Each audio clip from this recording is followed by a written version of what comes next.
बिस्मिल्लाहिर्रहमानिर्रहीम। अस्सलाम वालेकुम। आज 26 अगस्त है और दिन है हफ्ते का। ये 17 माह में जब से पीडीएम की हुकूमत आई, पीडीएम की हुकूमत ख़त्म हुई, निगरान हुकूमत आई, पहली मरतबा हम ये देख रहे हैं कि अवाम जो है वो लीडरलेस निकली है। अवाम के सब्र का पैमाना लबरेज़ हो चुका है और अवाम के सब्र का पैमाना जो लबरेज़ हुआ है अभी तो जो है वो ऐसा समझें कि 0.1% लोग भी पाकिस्तान के नहीं हैं सड़कों पर, और निगरान हुकूमत और ईवान के इक़्तिदारों में इसकी शिद्दत महसूस की गई है। सूरत हाल है क्या, वो सूरत हाल सारी आपके सामने रखता हूँ। शुरू इस चीज़ से करता हूँ। आज ये एक एक्सप्रेस न्यूज़ का स्क्रीनशॉट है। इरशाद हुसैन साहब हैं, नुमाइंदे हैं लिया से एक्सप्रेस के। एक ख़बर मुझे यकीन है कि आज की ही होगी कि उनकी खबर ये चली, गुरबत ने हमला कर दिया, बच्चे भूखे हैं, मदद करें। लिया के शायरी की 15 पर कॉल।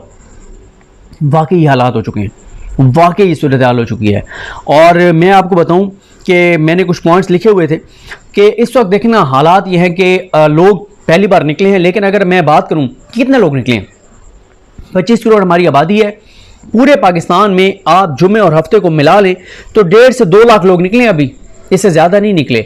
1.5 से 2 लाख लोग निकले हैं और ईमान के इक़्तिदारों में हलचल है, शिद्दत महसूस की जा रही है, हीट महसूस की जा रही है। तो आप खुद देखें कि अगर पूरे पाकिस्तान में 15 से 20 लाख लोग निकलें तो क्या हालात होंगे, क्या सूरत हाल होगी। क्या ये हुकूमत फिर महंगाई करेगी, क्या ये हुकूमत तबाही करेगी, बर्बादी करेगी। हाँ, ये बता दूं आपको, ये तबाही और बर्बादी शरीफ ख़ानदान की दी हुई है, ये तबाही और बर्बादी पीपल्स पार्टी की दी हुई है, ये तबाही और बर्बादी मौलाना फजल रहमान, अचकज़ई, मेंगल, इन सारों की दी हुई है।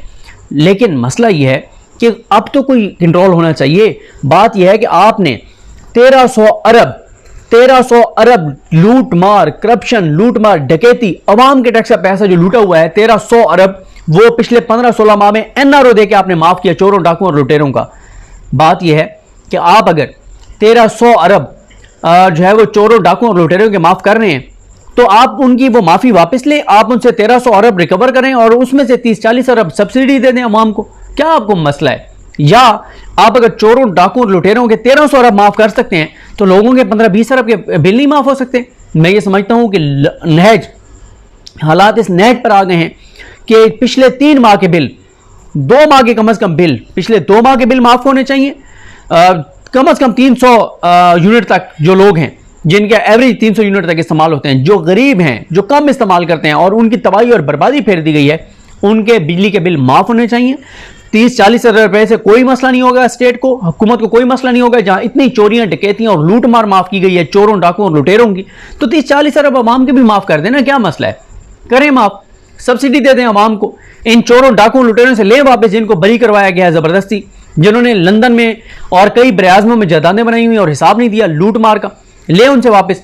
मैं आपको बताऊं कि मैं क्योंकि ट्रैवल कर रहा हूं और मेरा जाना हुआ लिया, जाना हुआ चौकाज़म, जाना हुआ, मैं आपको बताऊं कि मुझे वहाँ पे एक आज़म साहब शहरी हैं और एक हसास इदारे में वो काम करते हैं, वो मुझे मिले और उन्होंने मुझे कुछ पॉइंट्स बताए और उन्होंने एक पर्ची भी दी थी। मैं शायद पर्ची तो कहीं मिस कर बैठा हूँ, उन्होंने वैसे मैंने जेब में रखी हुई थी, लेकिन उन्होंने 4-5 चीज़ें बड़ी ज़बरदस्त कहीं। उन्होंने कहा कि मुझे अपनी वीडियोज़ में ये बातें कहनी चाहिए। पहली बात, उन्होंने कहा कि अगर 20,000 रुपये तनख्वाह वाला, 20,000 कमाने वाला जो है वो बिजली का बिल भी देता है, टैक्स भी देता है, हर चीज़ महंगी लेता है, गैस का बिल भी देता है, तो ये 20 लाख तनख्वाह वालों को मुफ्त किस चीज़ की मिलती है जी? बिजली और पेट्रोल और डीजल और ये सारे।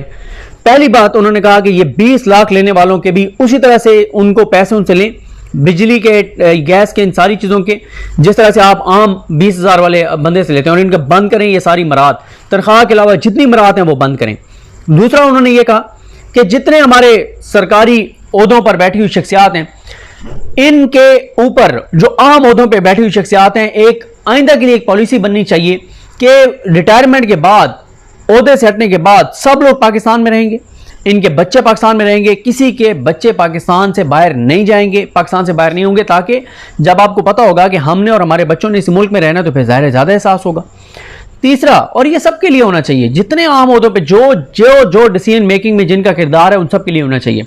तीसरा, उन्होंने मुझे कहा कि इस चीज़ पे बात करें आप कि जितने भी पॉलिसी मेकर्स हैं, डिसीजन मेकर्स हैं, जिनका इख्तियार है, उन सब के बच्चे जो हैं वो सरकारी स्कूलों में पढ़ने चाहिए, उन सब की फैमिलीज़ का इलाज भी सरकारी अस्पतालों से होना चाहिए, ताकि उनको पता हो, जब पता होगा कि पाकिस्तान में रहना है जब पता होगा कि इलाज सरकारी अस्पतालों से होना है, जब पता होगा कि तालीम सरकारी स्कूलों से है, तो जाहिर है आप इन स्कूलों को भी बेहतर करेंगे, अस्पतालों को भी बेहतर करेंगे, इस पाकिस्तान को भी बेहतर करेंगे जब पता होगा। और साथ उन्होंने कहा कि जिन्होंने आज तक कर्जे लिए हैं उन सारों से उस वक्त के डॉलर के रेट से जो है वो सबसे जो है वो कर्जे वापस लिए जाएं।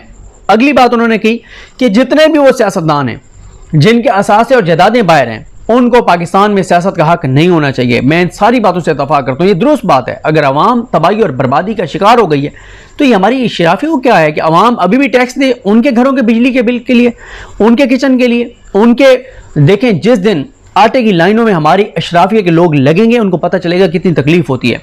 मैंने एक वीडियो बनाई ये यूटिलिटी स्टोर की कोई 15-20 दिन पहले, मैं पोस्ट नहीं कर सका। क्यों नहीं कर सका? मैंने कहा कि यार मैं किसी को दूंगा कि मुझे एडिट करके दो, मुझे चेहरे जो है वो ब्लर करके दो कि उन लोगों के चेहरे क्यों मैं लोगों को दुनिया को दिखाऊं। पता नहीं कौन सा सफ़ेद पोश है, एक भरम है, बेचारा किस तकलीफ में है, किस अजियत में है और वो वहाँ पर लाइन में लगा हुआ है, क्यों मैं उनके चेहरे दिखाऊँ। और मैंने आपको कई बार बताया है, मैं आज दोबारा आपको बता रहा हूँ कि जो रेड जोन से निकलते हुए सबसे पहला यूटिलिटी स्टोर है, आज भी लोग वहाँ पे सुबह 6 बजे आते हैं आटे के लिए, कभी शाम 4 बजे आटा आता है, कभी 5 बजे आता है, लाइनों में लगते हैं, आधी लाइन को आटा मिलता है, आधी को नहीं मिलता। आज भी ये हालात हैं। और दूसरी तरफ अयाशी है, दूसरी तरफ वो देखें शहबाज शरीफ को, वो लंदन भाग गया। फिर ये सारे ये इनके असासे बाहर, जदादें बाहर, औलादें बाहर, कारोबार बाहर, मफाद बाहर, सब कुछ इनका बाहर।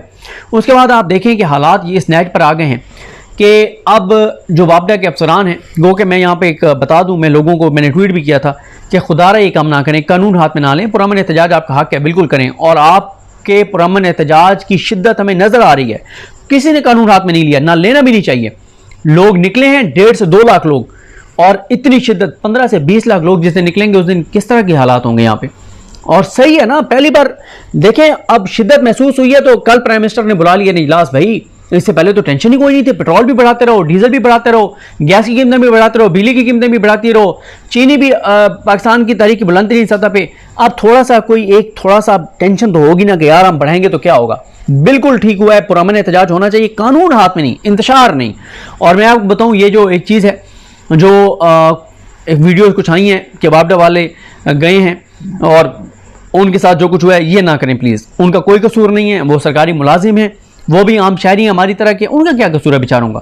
हाँ, उमर इनाम साहब हमारे दोस्त हैं, उन्होंने ट्वीट किया था, उन्होंने कहा था वापडा के एहलकार और कुछ नहीं कर सकते तो इतना तो ज़रूर कर लें कि वो लोगों के बिजली के मीटर मत काटें, बिजली मत काटें। एक क़यामत खेज़ गर्मी है, इसमें प्लीज़ ये जुल्म ना करें कि लोगों की मीटर काटें, लोगों की बस हो गई है। और उसके बाद आप देखें किस तरह की वीडियोज़ आ रही हैं। एक वीडियो मैंने पोस्ट की कि उसने शहरी ने अपने बेटे के लिए क्रिकेट के लिए किट ली और वो बेच के और वो बिल पे कर रहे हैं। एक बच्ची जो है उसने प्ले कार्ड उठाया है कि मेरी माँ ने मेरी सोने की बालियाँ बेच कर और बिजली का बिल दिया। इतनी तकलीफ सूरत हाल है। ये मोटरसाइकिल बेच के, घर के सामान बेच के बिल तो नॉर्मल सी बात है सब लोगों के लिए जो हालात हैं।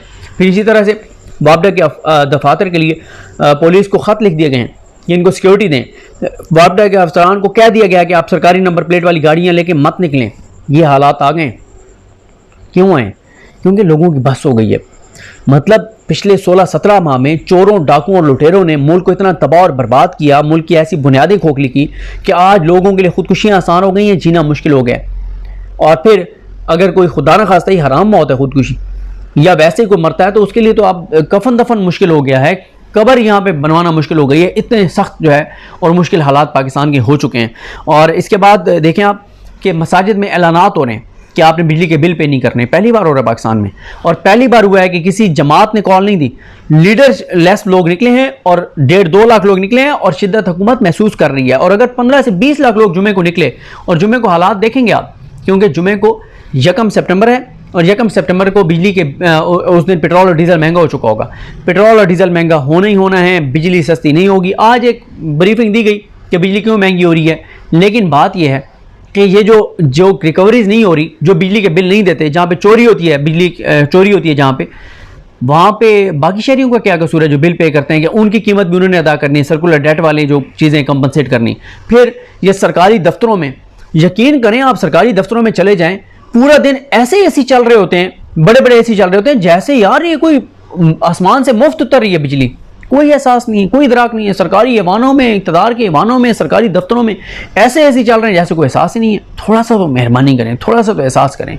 फिर ये सारी चीज़ें, उसके बाद जो है वो ये मैं आपको बता दूं कि लोगों को इससे हौसला मिला है। लोग जो निकले हैं और उनकी आवाज़ सुनी गई है, अच्छी बात है, हुकूमत उनकी आवाज़ सुनी है, अच्छी बात है, कल इजलास बुलाया, लेकिन लॉलीपॉप नहीं, मीठी गोली नहीं। अब लोगों के सब्र का पैमाना लबरेज है, अगले बिल लोग नहीं दे सकेंगे।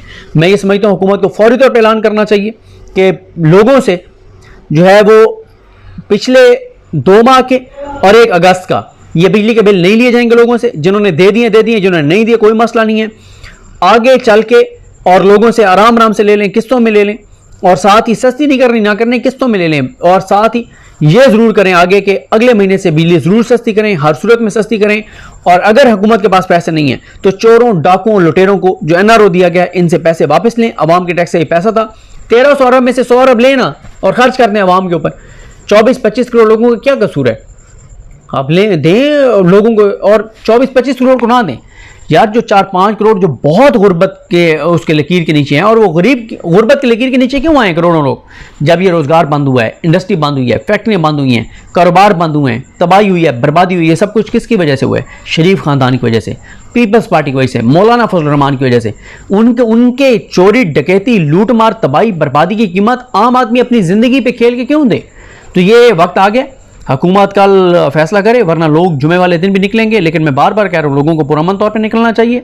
और ये बात आप देख लें, जो लोग घरों से नहीं निकले, कि 1.5-2 लाख लोग निकले, और पूरे पाकिस्तान के लोगों को फ़ायदा होगा अगर उनकी वजह से होगा तो, जो कि मुझे इतना आसान नहीं लगता। अगर 15 से 20 लाख लोग, करना कुछ भी नहीं है, ना आपने कानून हाथ में लेना है, ना पुलिस के साथ लड़ाई करनी है। जुमे वाले दिन वैसे लोग जुमे पढ़ने जाते हैं, मस्जिदों से निकलें, कहीं पे प्ले कार्ड उठा के खड़े हो जाएं, क्योंकि जितने ज़्यादा लोग निकलेंगे उतना हुकूमत के ऊपर ज़्यादा दबाव आएगा कि हम किसी तरह से बिजली सस्ती करें। लोग नहीं निकलेंगे, 1.5 लाख 2 लाख लोग निकले बेचारे, अगली बार भी ये निकलेंगे, अगली बार उसके बाद आराम से बैठ जाएंगे। और हुकूमत नून लीग क्यों तबाही और बर्बादी करती गई? वो एक बार कीमत बढ़ाते थे, फिर बैठ के डर के बैठ जाते थे, क्या होगा? टस्ट मासी नहीं हुए लोग। जब पेट्रोल बढ़ने लगता है, लंबी लंबी लाइनें पेट्रोल के पंपों के ऊपर। उन्होंने कहा वही मसला इस कौम के बारे में जो है कि जूते मारने वालों की तादाद ज़्यादा कर दो, जूते मारते रहो, बस जूतों की लाइन में मैं ना लगाओ, कि जूते खाने की लाइन में मैं लगाओ। लेकिन ये पहली बार हुआ है और लोगों को हौसला मिला है और लोग इनकरेज हुए कि हमारी बात सुनी गई है। और हुकूमत को बहरहाल कल को बड़ा फैसला करना चाहिए, वरना लोग निकलेंगे, क्योंकि एनफ इज़ एनफ, लोगों के सब्र का पैमाना लबरेज हो चुका है, लोगों के पास अब पैसे नहीं है बिल्कुल। अल्लाह ताला पाकिस्तान पर रहम करे, अल्लाह ताला पाकिस्तान के रहमों पर लोगों पर रहम करे, अल्लाह ताला इस मुल्क को गैबी मदद भेजे और इस मुल्क को इन मुश्किलात से निकाले, वरना हालात तो इतने आसान नहीं लग रहे। मुझे अपनी दुआ में याद रखें, लेकिन हम सब काम में नासरूं। अल्लाह हाफ़िज़।